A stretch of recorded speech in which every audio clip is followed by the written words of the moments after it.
Бәріңізге сәлем, құрметті оқырмандар. Бүгін сіздерге тек қана екі түрлі заттан балмұздақ жасап көрсететін боламын. Соңына дейін қарап ұнаса лайк басып, каналыма жазылып, қоңыраушаны басып қойыңыздар.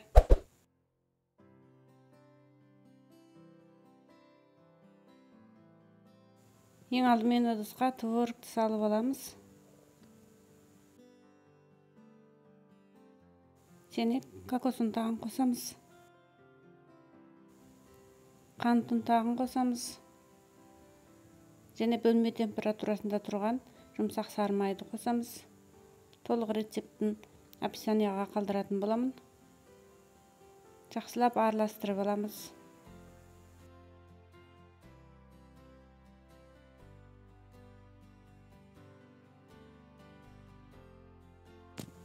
Содан соң аз-аздан алып қолымызбен қысып отырып, біріктіріп, шарик жасап аламыз.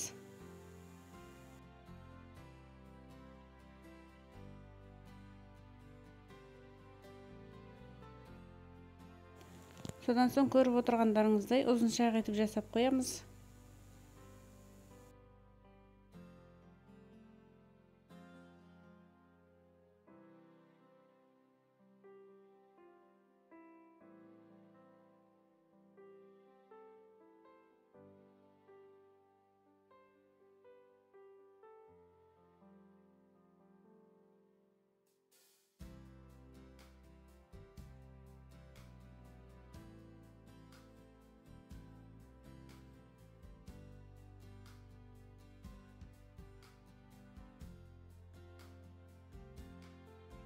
Содан соң пергамент қағаз немесе пищевой пленканың үстіне қойып, тоңазытқышта 40 минуттай қоятын боламыз.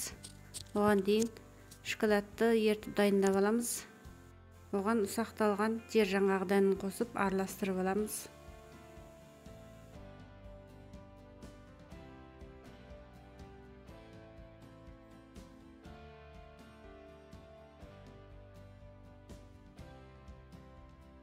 Содан соң дайын болған балмұздақтарымызды шоколадқа батырып аламыз. Барлығын шоколад жапсырып алған соң шоколад қатқанша жалғасты тоңазытқышқа қоямыз. Назарларыңызға рахмет. Астарыңыз дәмді болсын. Міндетті түрде жасап көріңіздер. Сіздерге ұнайтынына сенімдімін. Маған жазылып қоюды ұмытпаңыздар. Сау болыңыздар.